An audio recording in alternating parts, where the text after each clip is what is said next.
The carriage stopped in front of Hartwell Manor at 3:15, and Genevieve Ashford, now Genevieve Wyndham, though the name still sat strangely in her mouth, did not look back at the road they had come from. She had learned very early in life that looking back at things you cannot change is a waste of good eyelight. The house was stone, gray stone, the color of an overcast February sky, with ivy climbing the east wing in a way that suggested no one had told it to stop for quite some time. The front steps were sound enough, but the second one from the top had a crack running through it like a thought interrupted mid-sentence. The door knocker was tarnished. The windows on the third floor were dark. One shutter on the far left hung at an angle that bothered her immediately, the way a crooked picture frame bothers a person who cannot reach it.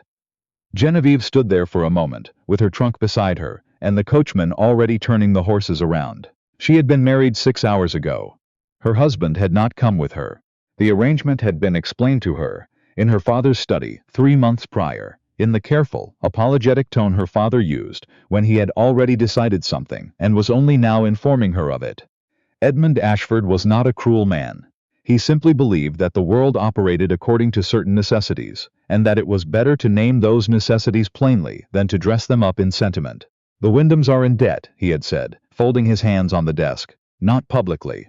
Not yet. But Harland Wyndham, the father, borrowed against the estate years ago, and the son Lawrence has inherited both the property and the obligation. The creditors are patient men, but patient men have limits. Genevieve had listened without speaking. Your dowry, her father continued, would satisfy the most pressing debt and give the estate time to recover. In return you would have a name, a home, and security. Lawrence Wyndham is 29. He is not unkind. He is simply occupied with other concerns at present. Occupied. That was the word her father had chosen. She had understood, even then, what the word was standing in for. Lawrence Wyndham had been engaged once before, to a woman named Cecily Hargrove, who had died of a fever 2 years ago in the spring. People in towns still spoke of it in lowered voices. The way they spoke of things that had gone wrong in ways no one quite knew how to categorize. He had loved her, they said. He had not recovered, they also said, though they said this part less often, and usually only after checking that no one who mattered was listening. Genevieve had not asked her father whether any of this was true. She had simply said, "When is the wedding?" The housekeeper's name was Mrs. Dunbar. She was a woman of approximately 60, with the posture of someone who had spent decades holding a household together through sheer force of spine, and she met Genevieve at the front door, with an expression that was not unwelcoming but was carefully neutral. The expression of a person who had learned not to form attachments to outcomes. "Mrs. Wyndham," she said, "we weren't certain of your arrival time. I've had your room prepared on the second floor, thank you," Genevieve said. "Is there a housekeeper's ledger I might look at this evening?" Mrs. Dunbar paused, almost imperceptibly.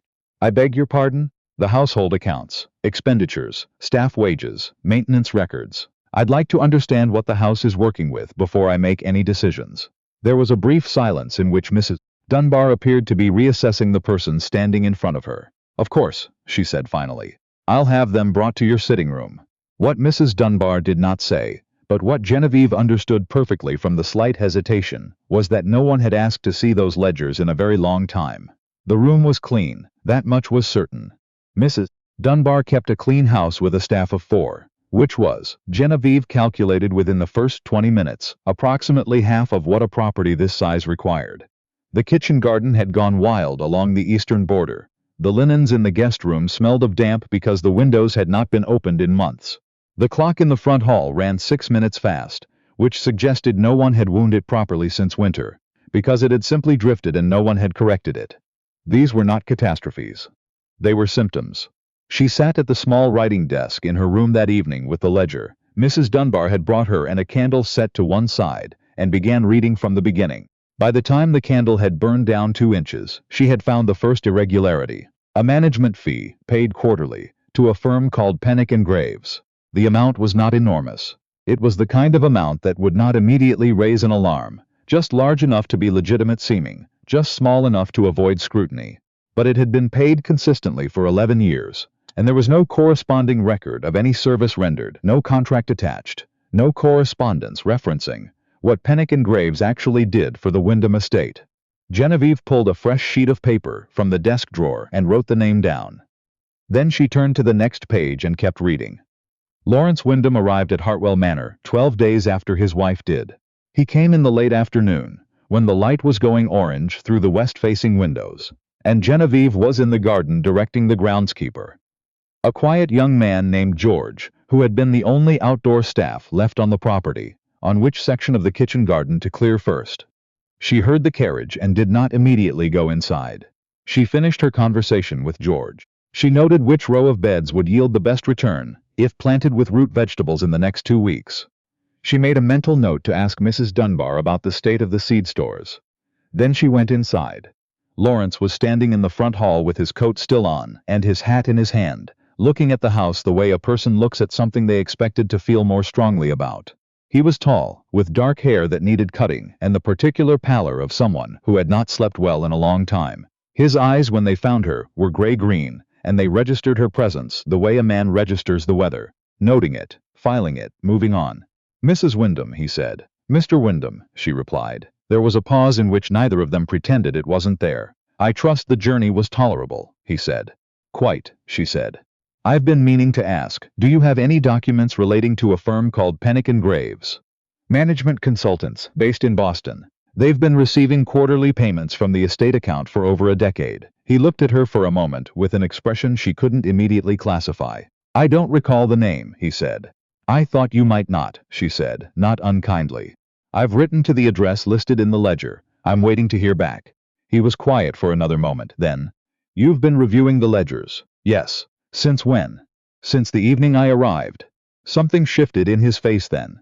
Not warmth, exactly, but a slight recalibration, as if he had arrived expecting one kind of problem and found a different one waiting, and was not entirely certain whether to be relieved or unsettled. "I see," he said, and went upstairs. He was not cruel. That had been her father's assessment, and it turned out to be accurate. Lawrence Wyndham was not cruel. He was simply absent, not physically, after those first 12 days, but in the way that mattered more. He moved through Hartwell Manor like a man moving through someone else's house, careful not to disturb anything, careful not to leave too much of himself in any one place. He ate dinner across the table from her in near silence. He was polite. He thanked Mrs. Dunbar for the meals.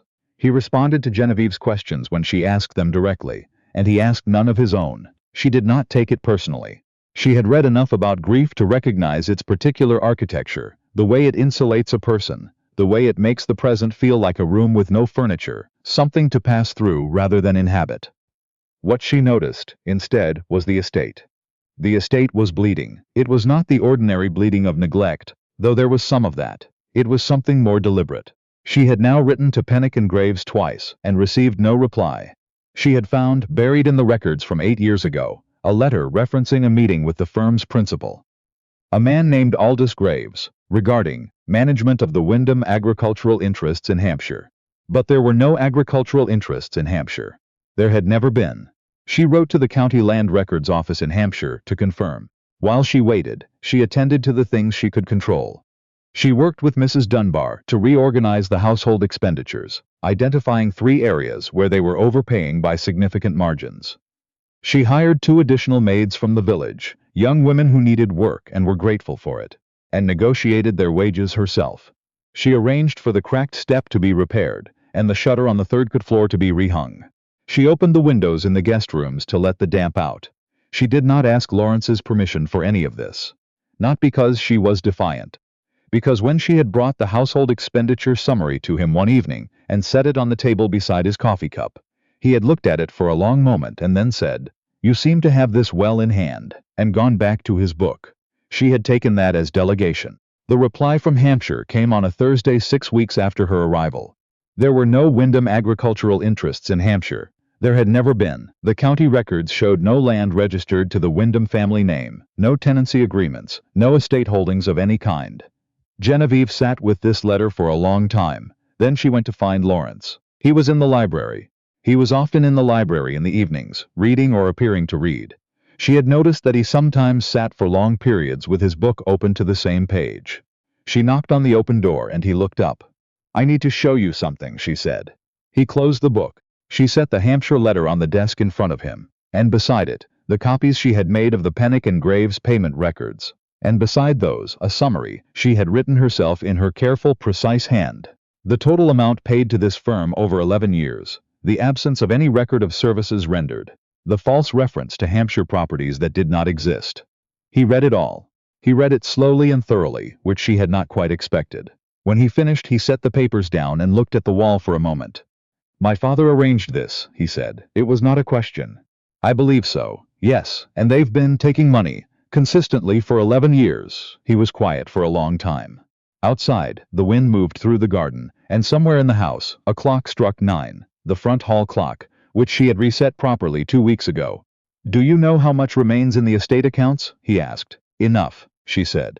"If we stop this now and restructure the remaining debts, there is a path. It's not comfortable, but it exists." He looked at her then. Really looked at her, she thought, possibly for the first time since the day they had spoken in the front hall.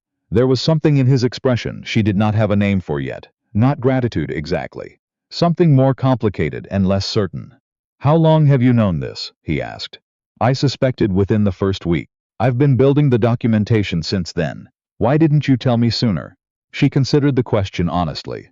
"Because I wanted to be certain before I gave you something that would be difficult to unknow," she said. "And because I wasn't sure at first whether you already knew." He was very still for a moment. "I didn't," he said. "I know," she said. That was evident by the third week. What followed was not a transformation. It was slower than that, and less dramatic, and more true. Lawrence began to come to her with questions. Small ones, at first, practical things about the estate, about the correspondence she was managing, about which contractors she had found to be reliable in the village. He had the manner of a man who was accustomed to knowing things, and had spent the last 2 years not knowing much of anything, and who was finding his way back to competence, the way a person finds their way back to a familiar road, after a long detour.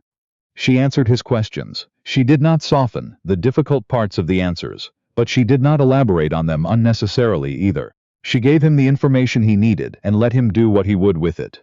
He began to appear in the garden in the mornings. Not to work.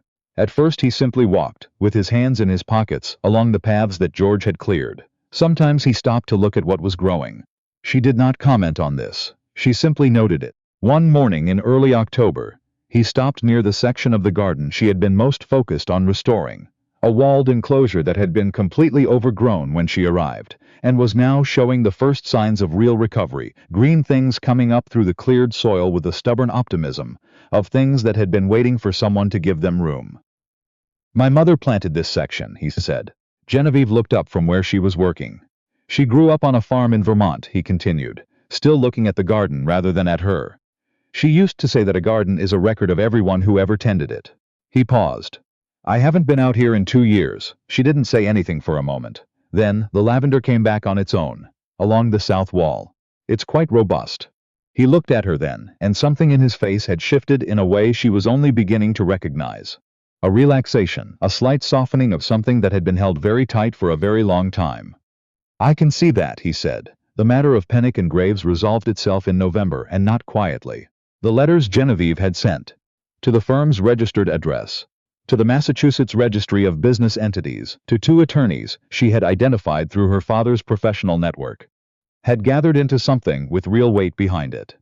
It turned out that Pennock and Graves was not, strictly speaking, a legitimate management firm. It was a shell arrangement, created by a man named Aldous Graves, who had been the Wyndham family's estate advisor for many years before Harland Wyndham's death, and who had continued collecting fees after his services had technically concluded, through an agreement so poorly documented that it had been invisible to anyone who wasn't looking for it specifically.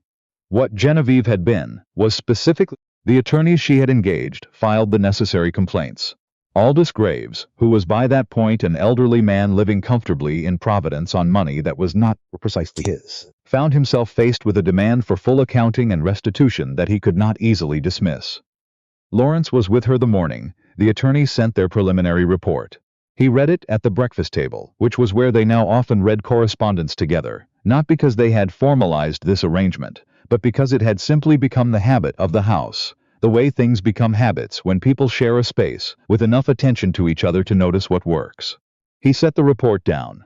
He poured himself another cup of coffee. He looked at it. "Genevieve," he said. She waited. "I want to apologize," he said, "for the manner of your arrival here, and for the weeks that followed." He paused. I was not well. I am aware that that is insufficient as an explanation." "It doesn't require an explanation," she said. It does actually, he said. What I mean is, you deserved better than what you were given. You came into a situation that was not of your making, and you handled it with more competence and more grace than I had any right to expect, and I was largely absent while you did it. He set his coffee cup down. I would like to do better, if you would be willing to allow it. Genevieve looked at him for a moment.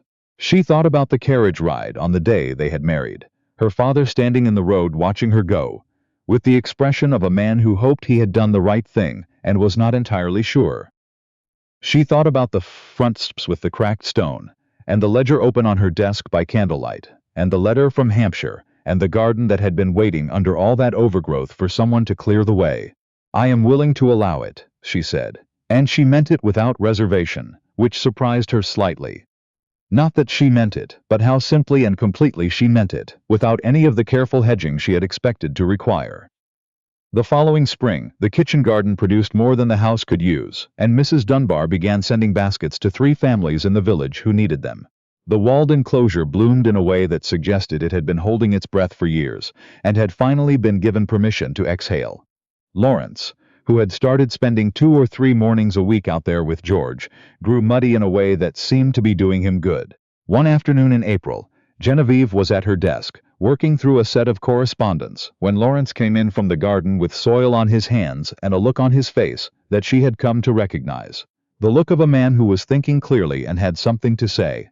He sat in the chair across from her desk without being invited, and without apologizing for it, which she had noticed him beginning to do more often, as if he was remembering that this was also his home. I've been thinking about the Hampshire property matter, he said. Not the grave situation. That's in hand. But there is land in the estate that's been sitting fallow for 3 years. George has ideas about it. I'd like your assessment of the numbers. Genevieve set down her pen. Show me what George has proposed, she said. He pulled a folded sheet from his coat pocket.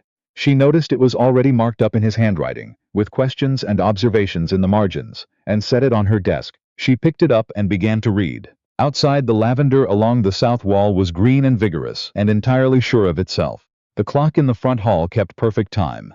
The step at the top of the stairs had been repaired so cleanly that you would never know, now, that it had ever been broken. Genevieve read the proposal through once, turned it over to see his notes on the reverse, and looked up at her husband. This is good, she said. He held her gaze. I thought you might think so. She turned back to the numbers, already seeing where they would need to work, and began to write.